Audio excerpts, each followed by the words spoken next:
அசாத் மௌலானா என்ற சேனல் போருக்கு கொடுத்த நேர்காணலின் அடிப்படையில் இந்த திட்டமே சிறைக்குள் வைத்துத்தான் தீட்டப்பட்டதாகவும் அதன் பின்னர் விடுதலை செய்யப்பட்டதாகவும் அதன் பிற்பாடு டெய்லியில் எடுக்கப்பட்டு அதன் பிற்பாடு அவர்தான் இந்த தாக்குதலுக்கான ஆட்களை தெரிவு செய்து தென்னந்தோட்டத்துக்கு பயிற்சிகள் வழங்கப்பட்டு இதில் புலனாய்வுத்துறை இராணுவ புலனாய்வுத்துறை கட்டளை அதிகாரி சுரேஷ் சாலேயும் உள்ளடக்கம். அப்ப அவரும் இதில் பங்குதாரராகத்தான் இருந்தார்.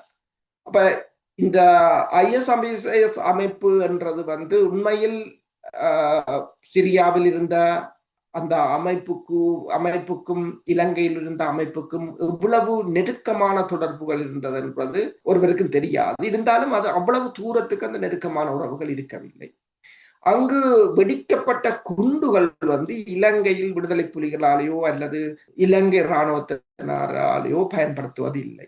அது உண்மையில் இந்தியா அல்லது வெளிநாட்டு குழுக்கள் பயன்படுத்துகிற வெடிமருந்துகள்லாம் அங்கு பயன்படுத்தப்பட்டது. அந்த கோணத்தில் கூட பெருசாக இந்த விசாரணைகள் முடுக்கிவிடப்பட்டதாக தெரியவில்லை. அமெரிக்கா தலைமையிலான அமெரிக்கா தான் இதில் முக்கிய பங்கு வகித்திருந்தது. இந்த விசாரணையில் மேற்குலக நாடுகள், உதாரணமாக நீங்கள் மேற்குலக நாடு என்றால் அதுல குறிப்பாக 5 ஐஸ் என்றது 5 கண்கள் என்ற அந்த புலனாய்வுத்துறை அவர்கள் தான் இதில் முக்கிய பங்கு வகித்தார்கள். இந்தியா இந்த விசாரணையில் பெரிதாக பங்கு பெற்றவில்லை. ஆனால் மேற்குலக நாடுகள் இதனை ISIS என்ற ஒரு அந்த எல்லையோடு நிறுத்திவிட்டார்கள். அதற்கு அங்கால் அப்பால் அவர்கள் செல்லவில்லை. இருந்த போதும் இப்ப அந்த தாக்குதலுக்கு பின்னால் உங்களுக்கு தெரியும் இடம்பெற்ற ஆட்சி மாற்றம் எவ்வாறு இடம்பெற்றது.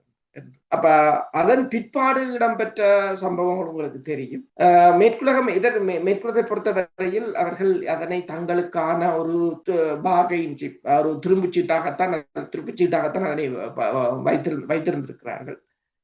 அவர்களிடம் பெருமளவான ஆதாரங்கள் இருக்கின்றன. ஆனால் இப்ப என்னென்று சொன்னால் இதில் இந்த இலங்கை அரசும் ஒரு எல்லைக்கு மேல் இந்த விசாரணையில் செல்ல முடியாது. இப்ப மேற்குலகம் இதற்காக ISIS என்று ஒரு நிறுத்தி விட்டதோ அதே போலதான் இந்த இலங்கை அரசும் அதுக்குள் தான் நிற்க போகிறார்கள்.